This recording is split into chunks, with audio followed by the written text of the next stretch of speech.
Sticks and stones may break my bones, but after that, wargaming will make me feel better. This is the lesson that we should all remember.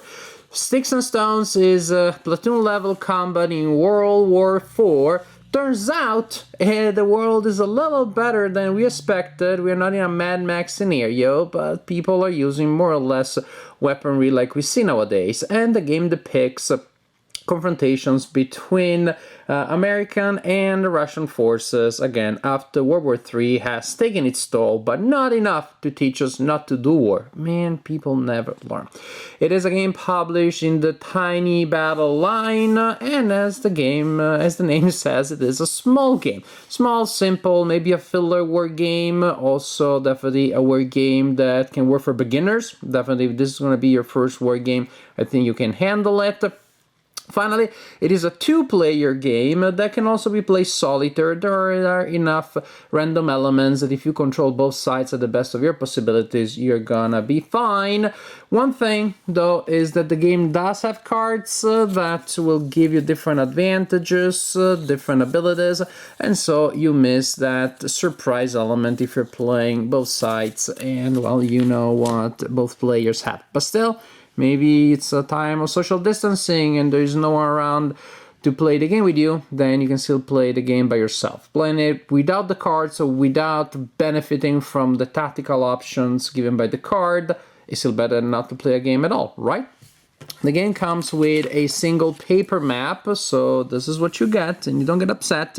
The game comes with different scenarios, though, and different scenarios will use different areas of the map, not all of it, so there is that to add variety to the experience. The counters represent different types of combat units. The game is by Mark Walker, and so if you know other designs by this designer, you know that there tends to be a lot of information on these counters, and this game is no exception. Here, top left corner, we have combat factor, combat value that is used against armor, combat factor to use against soft targets, movement value, and close assault. Plus other things, for example, armor for vehicles that have that factor. There may be an explosion behind the movement factor. That means that the unit can move and fire in the same turn. Otherwise, units will move or fire. There can be an indication that tells that unit can transport other units. Missile, that have their own set of rules, and the color behind the combat factor is not irrelevant because it tells us about the range and the effectiveness of that kind of firepower at different ranges. So lots going on, no doubt. So you will set up the game based on the instruction of the scenario, and I'm doing it a little bit randomly that way. And then, well, you're good to go. Of course, again, different scenarios with different objectives, but the general rules remain the same. It's not a game that has a lot of specific scenario-specific rules. Now, each turn you determine initiative, which is done simply by rolling dice. Then you will draw action cards, again, not as relevant or as important if you're playing the game solitaire. Then you had the rally phase, in which both players will try to remove disruption counters that may have been placed there the previous turn. So you will roll a die for each unit that has a disruption counter, and you will try to roll equal to or lower than the morale of the unit. All Russian units have a morale of 2, all American units have a morale of 3, so they tend to recover better. Disruption, of course, limits your abilities to use a unit that has the counter, also brings the unit closer to defeat. Because when in combat a unit takes a hit, and if it does not have a disrupted counter, it takes 1. If it takes a hit when it already has a disrupted counter, then it loses a step, and a unit already on its reduced side takes another hit. is eliminated. But that means that even a reduced unit that manages to rally will need to get a disruption and then a second hit before being eliminated. So that's for the rally phase. Then, interesting enough, we have the fire phase. The turn sequence is a little bit unusual, but that's fine because I think it gives a lot of interesting options for interaction. In the fire phase, players will alternate attacks. That means players will go back and forth performing and resolving a fire attack each, which is really cool because, well, if you're playing against another human, you don't have to sit there and wait until they're done with all their combat, and then you perform yours, and the order in which you perform fire, trying to disrupt the units or to remove them entirely, is pretty neat. Then we have movement. This time, the one side will move any and all of their units up to their full movement allowance. And of course, different types of terrain will have different costs, etc., etc. And then we have the close assault, in which players can this time declare close assaults with non-disrupted units adjacent to the enemy, non-disrupted, non-marked with other markers such as the fired marker from before. And that's pretty much the general idea. Each turn, again, you have the rally phase. I'm on the most important, I will not repeat every step, but the rally phase is very important. Then alternating with fire, then movement, then declare close assaults, and a little bit of extra upkeeping, and pretty much you're good to go.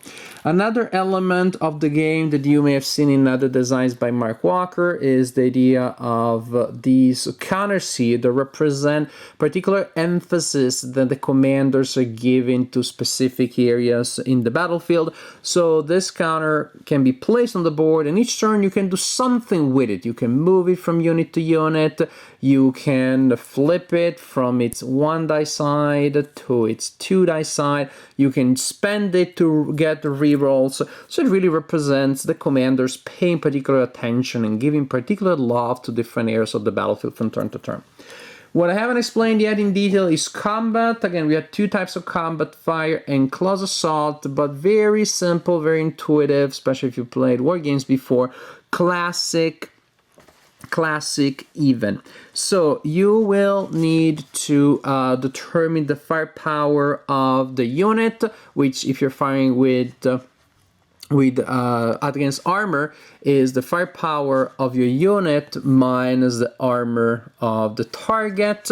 Apply possible modifiers that will give you different columns, and then simply roll a die and roll 2 dice, and then see what happens and apply the number of hits. Hits here, you have a save roll. You don't see that very often outside of role-playing games, but you got it here. For each hit can be denied by taking a morale roll, and that means that for each hit, the receiving player will roll a die, and when rolling equal to or lower than the morale of that side, you cancel a hit. And hits that are not cancelled will result in disruptions and or step losses. And again, this is for the range. Or for close assault, just by looking at the table, you know how it works if you play war games before.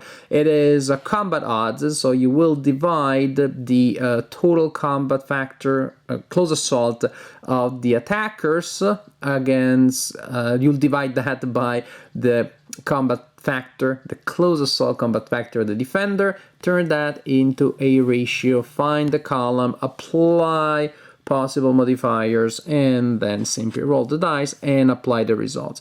The results to the left of the slash apply to the defender, the other ones to the attacker, which is a little unusual. In a lot of combat tables, it's the other way around, but this is the way it works in this game. Again, see possible modifiers there, and apply those hits, and that's how it works. And this is how you play Sticks and Stones. Sticks and Stones. So this is a little bit of a filler war game that you can play in about an hour before dinner or after dinner. I don't know when you eat dinner. It is the kind of game that you can use to introduce a new friend to the more challenging but also satisfying side of gaming. So there are a lot of advantages, a lot of uses. Maybe a little light for some of you, maybe, but I think it's fine. It's fine by me. I enjoy taking a break from some of the heavier fare, and more often as I grow older and grumpier, I appreciate simple games that I can just pick up. They rely on a lot of concepts that I already know, both in general about wargaming and more specific, and also specifically from Mark Walker. There's a certain family resemblance among many of his designs, which makes it easier for me to pick them up. As for the games themselves, it's good production, especially for a desktop publication that doesn't come in a box, that has this sort of like, low key production philosophy. But the counters are thick enough, the illustrations are nice, the rules are well written, but careful, do not read rule 1.5. That is an infinite loop. When you start reading it, you cannot stop. My wife had to hit me with a blunt object to break the spell. That was a really dark experience. But other than that, the rules are very clear, so it's not hard to learn the game. And gameplay is fun, given that, of course, is the most important thing. Because of the back and forth that gives you a lot of unpredictability. I really like the fire phase in which you're just going, and I'm trying to fire at somebody who maybe will not fire at me later. That's always fun. But and again, it's nice to see that interaction there. During movement phase, you also have opportunity fire. I didn't mention that in the main segment, but that's also again something to consider, because you're there. Should I fire now? Maybe save that fire and maybe use it later to do something else when you come in with someone else. And there are scenarios in which it is about one side with very strong units and the other side with a lot of weaker units, so your temptation is you're just gonna take them down with opportunity fire as they approach, but then everybody fired and the remaining ones come in, and now they are launching some nasty close assaults. So there are interesting decisions there when it comes to when you fire, both during the fire phase and the opportunity phase. And everything else, what can I say, works well. It's a smooth classic. There is an old school feel to it when it comes to move and close assaults.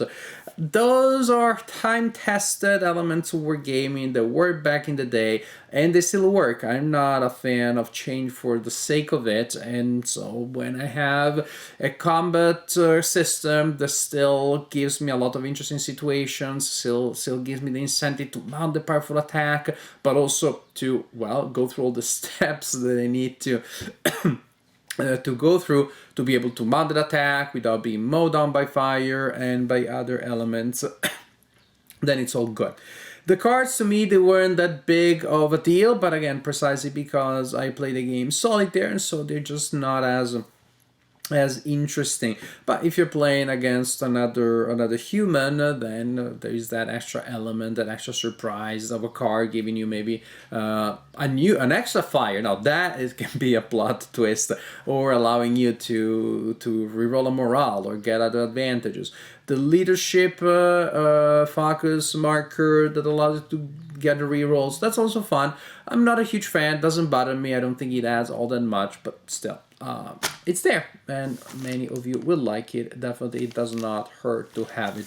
In general, I like Sticks and Stones. It's simple, it's light, there's a bit of a filler war game. It only comes with one map, and even if you don't use the entire map every time, the replay value is not huge, but it's good. I mean, for the price and for an investment of time to learn the rules, which is not going to be that hard.